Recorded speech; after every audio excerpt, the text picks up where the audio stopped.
Ya, Assalamualaikum warahmatullahi wabarakatuh. Salam sejahtera untuk kita semua. Perkenalkan, nama saya Fitriani. Perkenalkan, nama saya Rini Glorensi. Kami dari kelas C. Di sini saya akan menjelaskan mengenai tentang penyakit infeksi, yaitu COVID-19. Dan saya akan menjelaskan penyakit defisiensi, yaitu anemia defisiensi zat besi. Selamat menyaksikan. Ya, baik. Sebelum kita masuk di inti pembahasan, yakni infeksi virus COVID-19, terlebih dahulu kita harus mengetahui definisi dari penyakit infeksi. Nah, definisi dari penyakit infeksi adalah sebuah penyakit yang disebabkan oleh organisme seperti virus, jamur, dan bakteri. Langsung saja kita masuk di topik pembahasan, yakni definisi dari virus COVID-19.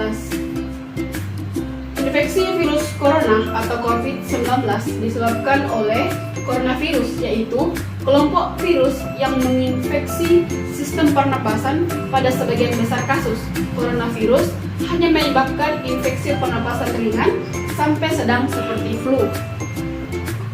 Selanjutnya ada peran reseptor ACE2. Menggunakan reseptor yang ditemukan pada traktus bawah manusia dan etoris usus kecil sebagai reseptor masuk.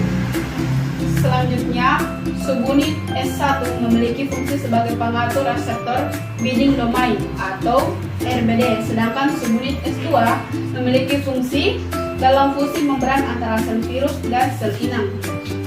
Selanjutnya ada replikasi virus dalam sel. Nah, setelah terjadi fusi membran RNA, virus akan dikeluarkan dalam sitoplasma sel inang.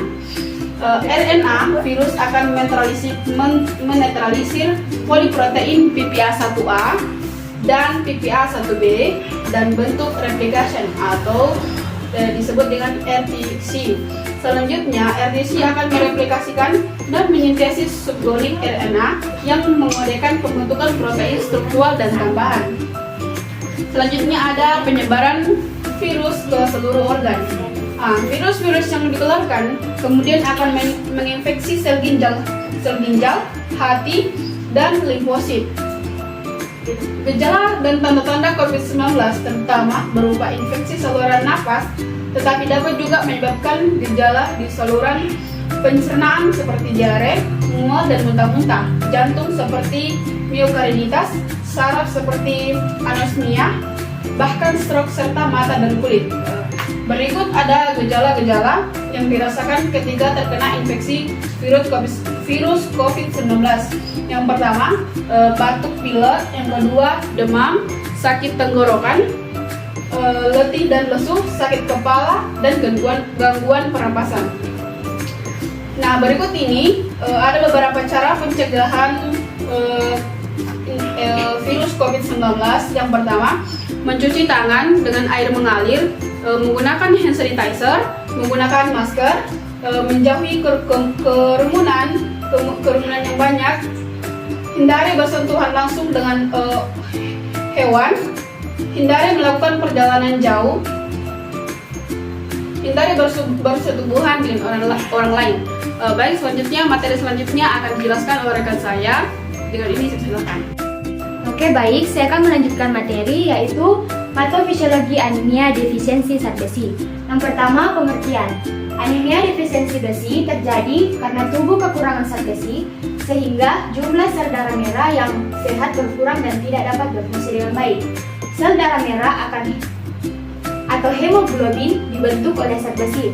Hemoglobin di dalam sel darah merah dibutuhkan untuk tubuh sebagai mengikat dan membawa oksigen dari paru-paru ke seluruh organ tubuh. Bisa dilihat di sini gambarnya, bisa terlihat jelas bahwa yang memiliki penyakit anemia ini lebih sel darah merah itu berkurang atau sedikit.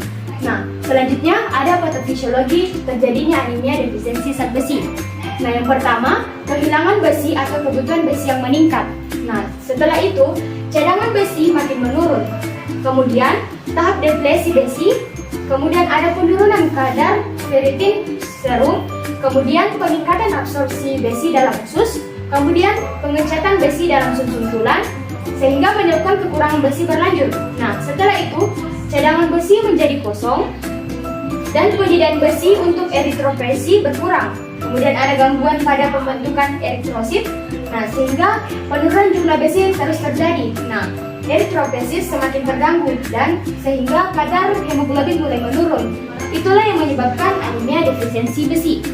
Nah, yang kemudian ada gejala-gejala dari orang yang terserang oleh anemia defisiensi zat besi. Yang pertama itu ada 5L, lemah, letih, lesu, lunglai, dan lelah. Kemudian ada pusing berkunang-kunang, gampang mengantuk, sulit berkonsentrasi. Nah, kemudian ada ciri-ciri lainnya seperti kuku yang sudah rapuh, lidah berwarna merah, dan bibir yang pecah-pecah atau sangat kering. Nah, dari penyakit anemia defisiensi zat besi ini ada cara pencegahannya. Yang pertama, konsumsi makanan tinggi zat besi. Nah, contoh makanan yang mengandung zat besi ini yaitu ada daging, hati, ikan, tiram, kacang merah, bayam, nasi putih, kacang-kacangan, sayuran hijau, tomat, dan kentang. Kemudian yang kedua, konsumsi makanan yang mengandung vitamin C. Nah, yang ketiga juga ada konsumsi TTD seminggu sekali atau mengkonsumsi tablet tambah darah seminggu sekali. Nah, pentingnya mengkonsumsi TTD ini pada remaja putri karena remaja putri rentan mengalami anemia akibat kehilangan banyak darah saat menstruasi dan juga kebutuhan zat besi remaja putri yang sangat meningkat mengalami pubertas. Oke, sekian dari saya. Baik, itulah tadi hasil pemaparan dari materi kami mengenai tentang penyakit patofisiologi penyakit infeksi dan defisiensi. Kurang dan lebihnya mohon dimaafkan.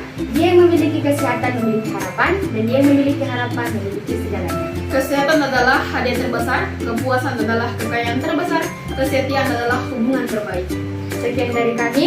Assalamualaikum warahmatullahi wabarakatuh.